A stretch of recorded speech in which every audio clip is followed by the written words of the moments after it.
Paano sinira ni Trump ang lihim na military plan ng China? Habang patuloy na tumitindi ang girian sa pagitan ng Amerika at China, ay mas lumalalim din ang mga isyung may kinalaman sa kalakalan, politika at kapangyarihan. Mula sa matataas na taripa hanggang sa mga lihim na alyansa sa mga rehiyong pinagmumulan ng tensyon, tila isa itong labanan na hindi lang basta tungkol sa pera, kundi pati na rin sa kontrol at impluwensya sa buong mundo. Sa gitna ng mga hakbang ni Trump, sa mga sagot ng China at sa katahimikan ng ilang bansa ay isang tanong ang unti-unting lumulutang. Sino ba talaga ang may hawak ng alas sa laban na ito? Kung kaya't aalamin natin ang mas malalim na dahilan sa likod ng mga desisyon, parusa at mga lihim na galaw sa likod ng pandaigdigang kalakalan. Pero bago tayo magsimula ay baka pwedeng paki-like at subscribe ng video na ito. Malaking tulong at bagay na ito sa aming mga content creators. Maraming salamat po. Kaya naman simulan na natin. Habang patuloy na lumalago ang ekonomiya ng China, hindi may kakailan nakasabay din nito ang mabilis nilang pagpapalakas sa kanilang puwersang militar. Ngunit para sa maraming eksperto, hindi ito simpleng pagpapalawak lang ng kapangyarihan. Nakikita ito bilang isang uri ng banta, lalo na't ang perang ginagastos ng China para sa militar ay nanggagaling umano sa kanilang sobra-sobrang kinikita mula sa pakikipagkalakalan sa ibang bansa. Sa madaling salita, habang kumikita sila sa kalakalan sa buong mundo, ay ginagamit naman nila ito para palakasin ang kanilang puwersang pandigma, isang bagay na hindi raw patas ayon sa ilang analyst. Sa pananaw ng ilan, sobrang layo ng agwat ng pag-aangkat at pagluluwas sa pagitan ng China at mga bansang nakikipagkalakalan sa kanila. Dahil dito ay tinuturing ng marami na ang ekonomiya ng China ay isa sa most imbalanced economy sa buong kasaysayan. Sa halip na pantay na palitan ng kalakal, tila mas lumulobo ang kita ng China, habang nalulugi naman ang iba. Dito na pumasok ang hakbang ni Pangulong Donald Trump. Imbes na manahimik o makipag-areglo sa mas malumanay na paraan, agad siyang kumilos sa pamamagitan ng matinding hakbang, ang pagtataas ng taripa o buwis sa mga produktong galing China. Sa announcement niya ay sinabi niyang lahat ng bansang nakikipagkalakalan sa Amerika ay pansamantalang hindi muna papatawan ng dagdag na taripa. Pero may isang malaking exception, ang China. Epektibo agad. Lahat ng produkto mula China ay pinatawan ng napakataas na buwis na umaabot ng 125%. Hindi raw ito mababawi maliban na lang kung kusang papayag ang pamahalaan ng China na makipag-usap at ayusin ang hindi pagkakaunawaan sa kalakalan. Sa madaling sabi, ito ay isang uri ng pressure, isang matigas na paraan para pilitin silang makipagnegosasyon. Ang ganito kataas na taripa ay halos katumbas ng pagsasara ng pinto sa kalakalan. At ayon sa mga eksperto, mas malaki ang magiging epekto nito sa China kaysa sa Amerika. Pero bakit? Dahil kung ikukumpara, mas marami ang ibinibenta ng China sa Amerika kaysa sa binibili nila mula rito. Kung parehong magtaas ng buwis ang dalawang bansa, ay mas malaki ang mawawala sa China sa kita dahil sila ang may mas maraming iniluluwas. Bukod dito, habang nagpapatuloy ang tensyon, ay napansin ding unti-unti nang nawawalan ng kakampi ang China. Ayon sa ilang ulat, maging ang ibang malalaking bansa sa Asia at Europe ay nagsisimula ng kumampi sa Amerika. Sinasabing hindi na raw nila matanggap ang tila pananakot ng China sa mas maliliit na bansa. Sa ganitong sitwasyon ay lumalabas na mas maraming bansa ang handang tumayo sa panig ng Amerika kaysa sa China. Pero saan nga ba nagsimula ang lahat ng ito? Ayon sa mga ulat, nagsimula ang lahat sa isang simpleng pahayag mula kay Pangulong Trump. Sa kanyang mensahe, sinabi niyang sobra na ang ginagawang pag-abuso ng China sa sistema ng pandaigdigang kalakalan. Kaya naman itataas niya sa 125% ang taripa sa lahat ng produktong galing China. Dagdag pa niya, panahon na raw para itigil ang pagsasamantala ng China sa ibang bansa. Bukod pa rito, nagbigay rin siya ng dagdag na pahayag. Ayon sa kanya, mahigit 75 na bansa na nakikipag-usap sa Amerika tungkol sa patas na kasunduan ay pansamantala munang papatawan lamang ng 10% na buwis habang isinasagawa ang mga pag-uusap. Ibig sabihin, hindi agad sila didiinan ng mataas na taripa, basta't nakikipagtulungan sila ng maayos. Para naman sa mga bansang nagpapakita ng respeto at hindi gumaganti ng parusa, binawasan ni Trump ang ilan sa mga naunang buwis. Gaya na lang ng mga dating ipinatong na taripa sa mga produktong bakal, aluminum at kotse mula sa mga bansang karatig ng Amerika ay binaba ito sa 25% o mas mababa pa, depende sa produkto. Para sa ibang produkto, 10% na lang ang taripa. Mas magaan ito kumpara sa dating ipinatupad na buwis noong mga nakaraang linggo. Pero pagdating sa China, hindi ganoon kadali. Hindi ito basta-basta binigyan ng luwag. Bukod sa mataas na buwis, pinatawan pa ito ng karagdagang parusa noong February at March. Sa dalawang magkaibang pagkakataon ay pinatawan ng China ng tig 10% buwis dahil umano sa pagkakasangkot nila sa paggawa ng ilegal na gamot na tinatawag na fentanyl. Ayon sa mga ulat, ang mga kemikal mula China ay ginagamit upang makagawa ng nasabing droga sa mga kalapit na bansa at pagkatapos ay ipinupuslit ito patungong Amerika. Dahil dito ay nadagdagan pa lalo ang bigat ng parusa sa kanila. Ayon kay Trump, hindi na raw maaaring magpatuloy ang ganitong sistema kung saan laging ang China ang nakikinabang habang ang ibang bansa ang nagdurusa. Dapat lang daw na kumilos na ang Amerika para itama ang balanse, kaya ang mensahe niya ay malinaw. Kung ikaw ay makikipagtulungan ng maayos, bibigyan ka ng consideration. Pero kung susubukan mong lumaban o gumanti, ay mas matinding parusa ang isasagot sa iyo. At para sa China, ito na ang naging bunga ng kanilang pagdedesisyon, isang malakas na sagot mula sa isang leader na ayaw malamangan. Samantala, noong isang araw ng Huwebes ay naging laman ng mga balita ang isang matapang na hakbang mula kay Pangulong Donald Trump. Inanunsyo niya na magkakaroon ng bagong buwis sa mga produkto na galing sa ibang bansa. Pero higit na matindi ang ipinataw niyang buwis para sa China. Hindi ito basta simpleng dagdag na bayad. Isa itong direktang sagot sa matagal ng issue tungkol sa hindi tamang kalakalan ng China sa buong mundo. Sa halip na simpleng usapin ng negosyo, ito ay naging isang uri ng pagbabanggaan ng dalawang malalaking bansa.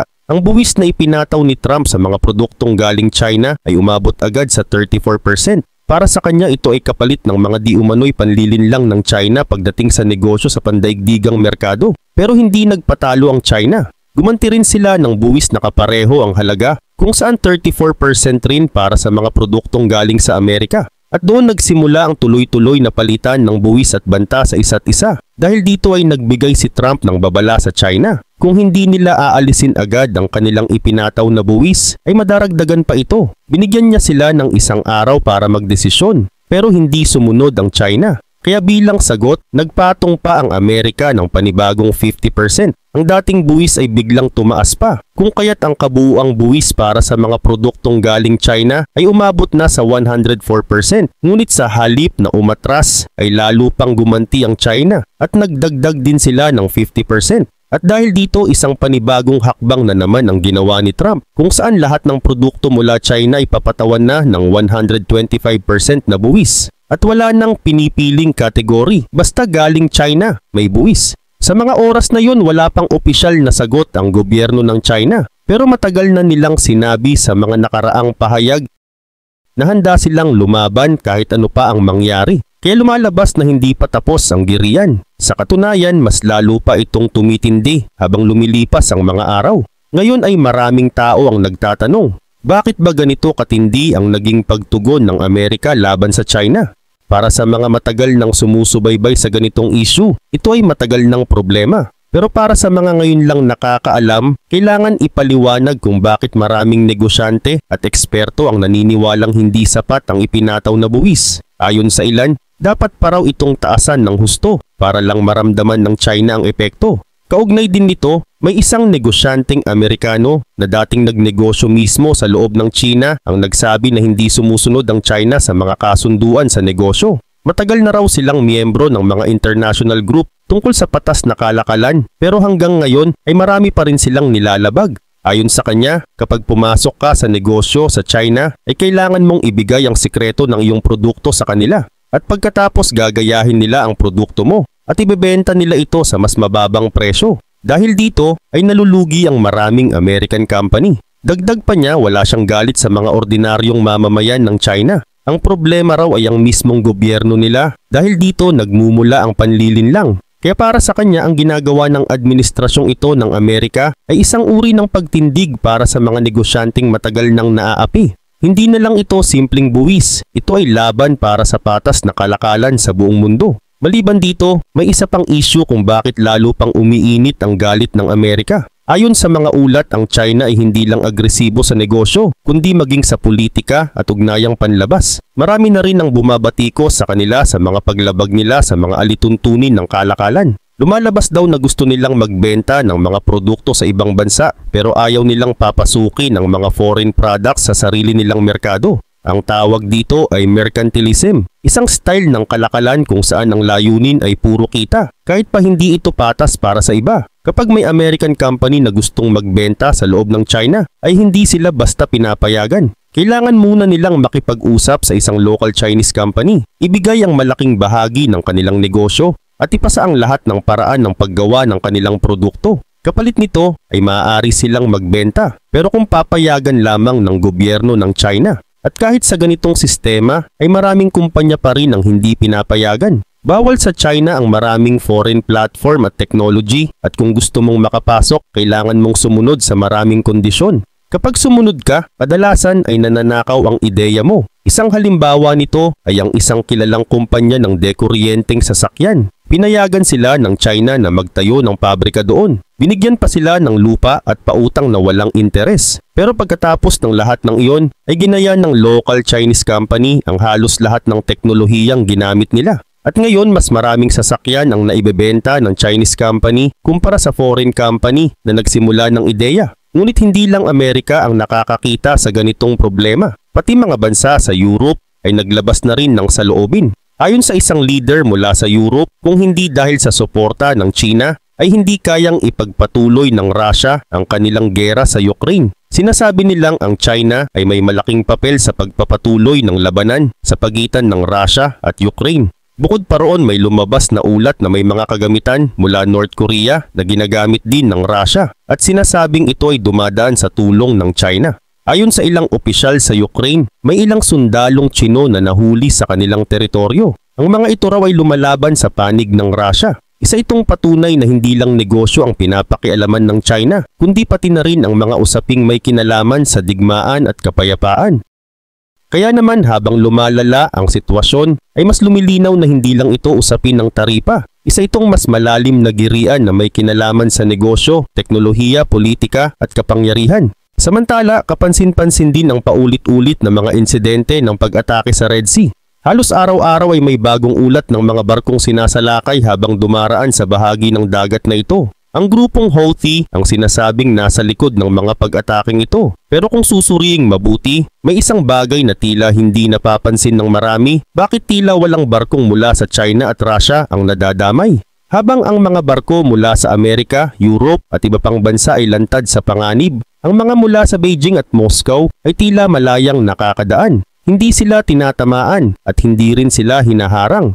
Ayon sa ilang eksperto, hindi ito basta nagkataon lang. May hinalang may hindi lantad na kasunduan sa pagitan ng mga Houthis at ng China at Russia. Pinaniniwalaang pinoprotektahan o pinapalampas ng grupong rebelde ang mga barko mula sa dalawang bansang ito. Sa madaling salita, habang ginugulo ng mga Houthi ang mga ruta ng kalakalan sa buong mundo, sinisigurado naman nila na hindi masasaktan ang mga kaibigan nilang China at Russia. Kung totoo nga ito, malinaw na may malalim na ugnayan ang mga ito. Ugnayang maaaring may kinalaman sa politika, pera o kapangyarihan. Ngunit sa gitna ng kaguluhang ito, ay patuloy pa rin sa pagnenegosyo ang China at Russia. Patuloy nilang ginagamit ang bukas na pamilihan ng mundo para kumita at magpalakas. Pero habang sila ay patuloy na nakikinabang, ay tumatanggi naman silang buksan ang sarili nilang merkado sa ibang bansa. Sa madaling salita, gusto nilang pumasok sa ekonomiya ng iba, pero ayaw nilang pasukin sila ng iba. Dahil dito ay maraming bansa ang nawawalan ng pagkakataon na makipagkalakalan sa patas na paraan. Nakikinabang lang ang iilan habang ang iba ay patuloy na lugi. Maraming nagsasabi na ito ang naging malaking pagkakamali ng buong mundo, ang tanggapin ng China bilang miyembro ng pandaigdigang grupo ng kalakalan.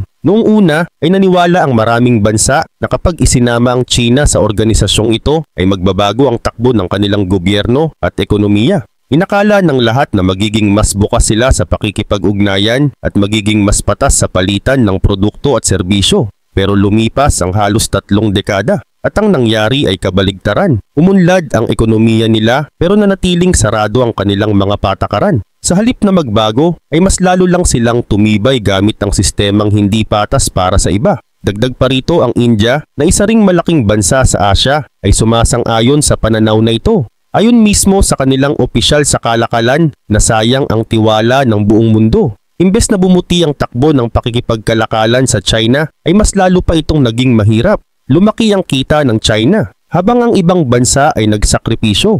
Dahil dito ay maraming leader ng mga bansang kasapi ng Amerika ang nananawagan ngayon na huwag patawan ng mataas na buwis ang mga kaalyado. Hindi raw dapat tratuhin ng mga kaibigan na parang kalaban, lalo na sa panahon ng tensyon o digmaan. Kung sa panahon ng panganib ay kakailanganin mo ng katuwang, dapat ngayon pa lang ay pinatatatag na ang samahan. Sa halip na parusahan ang mga kaalyado sa pamamagitan ng buwis, mas mainam na ayusin ang mga kasunduan sa paraang kapwa-panig ang makikinabang. Isa sa mga mungkahi ay ang panatilihin sa Amerika ang mga paggawa ng produkto na mataas ang kalidad, habang ang mga simpleng gawain naman ay maaring ilipat sa mga kaalyado gaya ng Mexico. Sa ganitong paraan ay makikinabang pareho ang Amerika at ang mga kaalyado nito. Magkakaroon ng hanap buhay ang mga karatig bansa, habang bumabalik naman sa Amerika ang mga industriya na dati ay lumipat sa Asya. Gayun din, isang mahalagang detalye rin ang lumutang kaugnay sa biglaang pagbawi ni Pangulong Trump sa taripa laban sa mga kaalyado.